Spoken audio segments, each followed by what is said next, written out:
എന്താണ് digital marketing? Digital marketing എങ്ങനെയാണ് work ചെയ്യുന്നതിനെ കുറിച്ചാണ് ഞാൻ ഈ വീഡിയോ സംസാരിക്കാൻ പോകുന്നത്. അപ്പോൾ നമുക്ക് നേരെ വീഡിയോയിലേക്ക് പോവാം.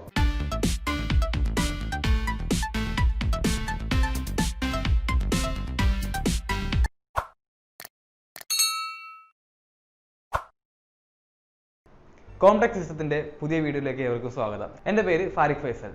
ഈ ചാനൽ നിങ്ങൾ ആദ്യമായിട്ടാണ് കാണുന്നതെങ്കിൽ സബ്സ്ക്രൈബ് ചെയ്യാൻ മറക്കരുത്. കൂടെയുള്ള ബെൽ ഐക്കൺ കൂടെ എനേബിൾ ചെയ്യുക. എന്താണ് ഡിജിറ്റൽ മാർക്കറ്റിംഗ്? ഡിജിറ്റൽ മാർക്കറ്റിംഗ് എന്ന വേർഡ് പറയുന്ന പോലെ തന്നെയാണ്. ഡിജിറ്റലി നമ്മൾ മാർക്കറ്റ് ചെയ്യുന്നതിനാണ് ഡിജിറ്റൽ മാർക്കറ്റിംഗ് എന്ന് പറയുന്നത്. നമ്മളെല്ലാവരും ഡിജിറ്റൽ വേൾഡിൻ്റെ ഒരു അംഗമാണ്. സ്മാർട്ട് ഫോൺ യൂസേഴ്സ് ആണല്ലോ നമ്മളെല്ലാവരും.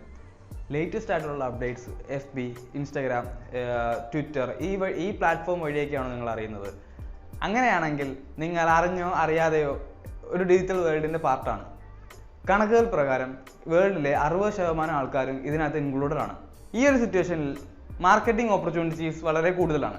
ഡിജിറ്റൽ വേൾഡ് വഴി വരുന്ന ഓപ്പർച്യൂണിറ്റീസ് ആണ് ഡിജിറ്റൽ മാർക്കറ്റിംഗിൽ ഏറ്റവും കൂടുതൽ വഴിയൊരുക്കുന്നത്. ഞാൻ ആദ്യം പറഞ്ഞ പോലെ വേൾഡിൽ 60% ആൾക്കാരും ഡിജിറ്റൽ വേൾഡിൻ്റെ ഒരു പാർട്ടാണ്. നമുക്ക് പെട്ടെന്ന് വരുന്ന ഡൗട്ടുകൾ നമ്മൾ ആദ്യം സെർച്ച് ചെയ്യുന്നത് ഗൂഗിളിൽ തന്നെയല്ലേ. അങ്ങനെ നോക്കുവാണെങ്കിൽ കണക്കുകൾ പ്രകാരം 44% ആൾക്കാരും കമ്പ്യൂട്ടറിലാണ് ബ്രൗസ് ചെയ്യുന്നത്. അതേപോലെ തന്നെ 56% ആൾക്കാർ മൊബൈലിൽ തന്നെയാണ് ബ്രൗസ് ചെയ്യുന്നത്. 2 കൊല്ലം മുമ്പുള്ള കണക്കുകൾ നമ്മൾ പരിശോധിക്കുകയാണെങ്കിൽ 62% ആൾക്കാരും കമ്പ്യൂട്ടറാണ് യൂസ് ചെയ്തുകൊണ്ടിരുന്നത്. 31% മാത്രമേ മൊബൈൽ യൂസ് ചെയ്തുകൊണ്ടിരുന്നുള്ളൂ. ഇത് 2 കൊല്ലം കൊണ്ട് തന്നെ സ്മാർട്ട് ഫോൺ യൂസേഴ്സിൻ്റെ എണ്ണം നമുക്ക് കൂടുന്നത് കാണാം. ഡിജിറ്റൽ മാർക്കറ്റിംഗ് നമ്മൾ പ്രാക്ടിക്കലി ചെയ്യുന്നത് സർട്ടൻ പോയിന്റ്സുകൾ കവർ ചെയ്തുകൊണ്ടാണ്. ആ പോയിന്റ്സുകൾ നമുക്ക് 1 by 1 ആയിട്ട് നോക്കാം. ഒന്നാമതായി നിങ്ങളുടെ ടാർഗറ്റ് കസ്റ്റമേഴ്സിനെ ഐഡന്റിഫൈ ചെയ്യുക. അതിനായി പല ഡെമോഗ്രാഫിക് ഡീറ്റെയിൽസുകളും നമുക്ക് റിസർച്ച് ചെയ്തെടുക്കാവുന്നതാണ്. Example age, gender, income, occupation etcetera ഇതെല്ലാം നമുക്ക് റിസർച്ച് ചെയ്തെടുക്കാവുന്നതാണ്. അതുപോലെ തന്നെ സിറ്റി, സ്റ്റേറ്റ്, കൺട്രി എന്നിവയെല്ലാം അറിഞ്ഞിരിക്കുക. കൂടാതെ സൈക്കോഗ്രാഫിക് ഡീറ്റെയിൽസുകളും അറിഞ്ഞിരിക്കുക. അതായത് ഒരു വ്യക്തിയുടെ ആറ്റിറ്റ്യൂഡ്, ബിഹേവിയർ, ഒപ്പീനിയൻ ഇതെല്ലാം നമ്മൾ മനസ്സിലാക്കി വെക്കുന്നത് നമ്മുടെ ഡിജിറ്റൽ മാർക്കറ്റിംഗിന് വളരെ ഹെൽപ്പ് ചെയ്യും. ഒരു സ്ട്രാറ്റജി ക്രിയേറ്റ് ചെയ്ത് മാർക്കറ്റ് ചെയ്യുവാണെങ്കിൽ നമുക്ക് നോർമലി കിട്ടുന്നതിനെക്കാട്ടിലും ഇരട്ടി റിസൾട്ടായിരിക്കും നമുക്ക് കിട്ടുന്നത്. നമുക്ക് രണ്ടാമത്തെ പോയിന്റിലേക്ക് കടക്കാം. ടാർഗറ്റ് കസ്റ്റമറിനെ സെറ്റ് ചെയ്തതിന് ശേഷം, അതായത് കസ്റ്റമറിൻ്റെ വോൺസ്, നീഡ്സ് ആൻഡ് ദെയർ ഗോൾസ് എല്ലാം നമ്മൾ അറിഞ്ഞ് അതിനകത്ത് ഫോക്കസ് ചെയ്യുക. ബേസിക്കലി കസ്റ്റമേഴ്സിൻ്റെ പെയിൻ പോയിന്റ്സ് എവിടെയാണെന്ന് ഐഡന്റിഫൈ ചെയ്യുക എന്നതിലായിരിക്കണം നിങ്ങളുടെ ശ്രദ്ധ. ഇനി നമുക്ക് അടുത്ത പോയിന്റിലോട്ട് കടക്കാം. അടുത്ത പോയിന്റ് മീഡിയ തന്നെ 2 ടൈപ്പ് ഉണ്ട്. ഒന്ന് ഡിജിറ്റൽ ടൈപ്പും ഒന്ന് ട്രഡീഷണൽ ടൈപ്പും. അതായത് ട്രഡീഷണൽ മീഡിയ എന്ന് പറയുന്നത് news papers, radio, direct mail എന്നിവയൊക്കെയാണ്. ഡിജിറ്റൽ മീഡിയ എന്ന് പറയുന്നത് ഇപ്പം നമ്മളെല്ലാവരും യൂസ് ചെയ്തുകൊണ്ടിരിക്കുന്ന സോഷ്യൽ മീഡിയാസ്, ഓൺലൈൻ വീഡിയോസ്, അതേപോലെ തന്നെ ഇമെയിൽ മാർക്കറ്റിംഗ് ഇതെല്ലാം ഡിജിറ്റൽ മീഡിയയിൽ വരുന്നതാണ്. മീഡിയ വഴി കാര്യങ്ങൾ ഏജ്, ജെൻഡർ, ഓക്യുപ്പേഷൻ എന്നീ പരിമിതികളൊന്നും ഇല്ലാണ്ട് തന്നെ നമുക്ക് ഈക്വലി എല്ലാവർക്കും ഒരേ സമയത്ത് നമുക്ക് ഷെയർ ചെയ്യാൻ പറ്റുന്നതാണ്. ഇപ്പോൾ ഓൺലൈൻ ഇല്ലാത്തവർ വളരെ കുറവാണ്. സോ ഡിജിറ്റലി അവരിലേക്ക് എത്തുക എന്ന് പറയുന്നത് ഈസി ആയിട്ടുള്ള ടാസ്ക്കാണ്. ഫോർ എക്സാമ്പിൾ ട്രഡീഷണൽ മാർക്കറ്റിംഗ് ആണ് നമ്മൾ യൂസ് ചെയ്യുന്നതെങ്കിൽ അതിനകത്ത് പോകുന്ന റീച്ച് എന്ന് പറയുന്നത് വളരെ സ്ലോയിലും വളരെ കുറവുമായിരിക്കും. അതേസമയം ഡിജിറ്റൽ മാർക്കറ്റിംഗ്, ഡിജിറ്റൽ വേൾഡിൽ നമ്മൾ അത് സെയിം പ്രോസസ്സ് യൂസ് ചെയ്യുകയാണെങ്കിൽ നിമിഷ നേരം കൊണ്ട് തന്നെ അത് വേൾഡ് വൈഡ് എത്തുന്ന രീതിയിലാണ് അതിൻ്റെ പ്രോസസ്സിങ് നടക്കുന്നത്. അതുപോലെ തന്നെ അതിൻ്റെ റെസ്പോൺസ് വളരെ ഫാസ്റ്റ് നമുക്ക് തിരിച്ച് കിട്ടുന്നതാണ്. ഇതുവഴി നമ്മൾ ട്രാക്കിലാണോ അതോ നമുക്ക് ഇതിനകത്ത് എന്തെങ്കിലും ചേഞ്ചസ് വരുത്താനുണ്ടോ എന്നുള്ള കാര്യങ്ങളെല്ലാം നമുക്ക് ഇതുവഴി അറിയാൻ പറ്റും. ഇപ്പോൾ അവൈലബിൾ ആയിട്ടുള്ള എഫക്റ്റീവ് ഡിജിറ്റൽ മാർക്കറ്റിംഗ് സ്ട്രാറ്റജീസ് എന്തൊക്കെയാണ്? ശരിക്കും പറഞ്ഞാൽ ഇതിനൊരു ഷോർട്ട് കട്ട് ഇല്ല. ഒപ്പീനിയൻ ബേസിസിൽ നമ്മൾ നോക്കുകയാണെങ്കിൽ സ്ട്രാറ്റജീസ് പലരും പറയുന്നത് പലതാണ്. സോഷ്യൽ മീഡിയ സ്പെഷ്യലിസ്റ്റുകൾ പറയുന്നത് സോഷ്യൽ മീഡിയ ആണ് ഏറ്റവും ബെറ്റർ എന്ന്. അതേസമയം ഇമെയിൽ മാർക്കറ്റേഴ്സ് പറയുന്നത് ഇമെയിൽ മാർക്കറ്റിംഗ് ആണ് അതിലും ബെറ്റർ എന്ന്. ശരിക്കും നിങ്ങളുടെ മെസ്സേജസ് മാർക്കറ്റ് ചെയ്യുക ബേസിക്കലി ആരെയാണ്?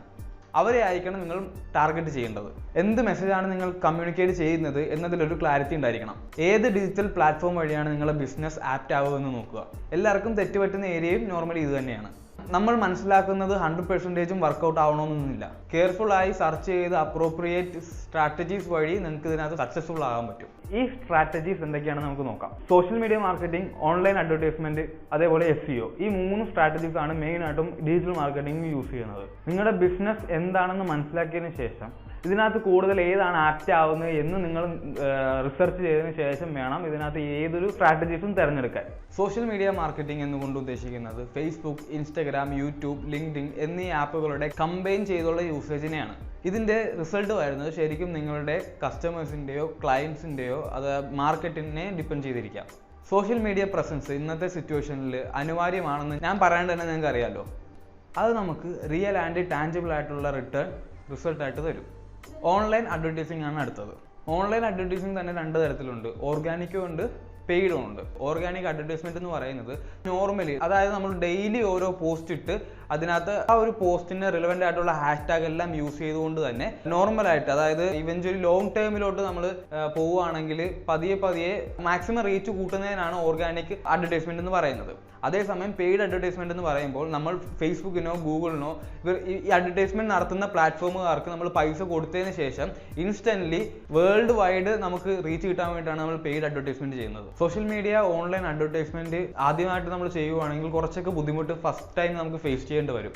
പക്ഷേ അത് ലോങ് ടേം ആയിട്ട് നമ്മളത് പോവുകയാണെങ്കിൽ ഏറ്റവും പവർഫുൾ ആയിട്ടുള്ള ഒരു ടൂളായിട്ട് സോഷ്യൽ മീഡിയ ഓൺലൈൻ അഡ്വർടൈസ്മെന്റ് മാറുന്നു.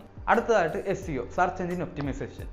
ആരെങ്കിലും നിങ്ങളുടെ ബിസിനസ് റിലേറ്റഡ് ടേം സെർച്ച് ചെയ്യുവാണെങ്കിൽ നിങ്ങളുടെ ബിസിനസ് നെയിം ഫസ്റ്റ് റോയിൽ തന്നെ വരാൻ വേണ്ടി ചെയ്യുന്ന ട്രിക്കിനെയാണ് നമ്മൾ SEO എന്ന് പറയുന്നത്.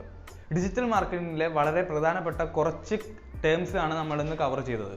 കൂടുതൽ കാര്യങ്ങൾ വരും വീഡിയോകൾ ഞങ്ങൾ അപ്ലോഡ് ചെയ്യുന്നതാണ്. ഇതേപോലുള്ള ഡിജിറ്റൽ മാർക്കറ്റിംഗും ടെക് റിലേറ്റഡ് ആയിട്ടുള്ള കാര്യങ്ങൾ കൂടുതൽ അറിയാനായിട്ട് ഈ ചാനൽ നിങ്ങൾ സബ്സ്ക്രൈബ് ചെയ്യുക. കൂടെയുള്ള ബെല്ലൈക്കൺ കൂടെ എനേബിൾ ചെയ്യുക. ഈ വീഡിയോ നിങ്ങൾക്ക് ഇഷ്ടപ്പെട്ടെങ്കിൽ ലൈക്ക് ചെയ്യുക. ഈ വീഡിയോ ഉപകാരപ്രദമാകുന്ന ഫ്രണ്ട്സിനെല്ലാം നിങ്ങൾ ഷെയർ ചെയ്ത് കൊടുക്കുക.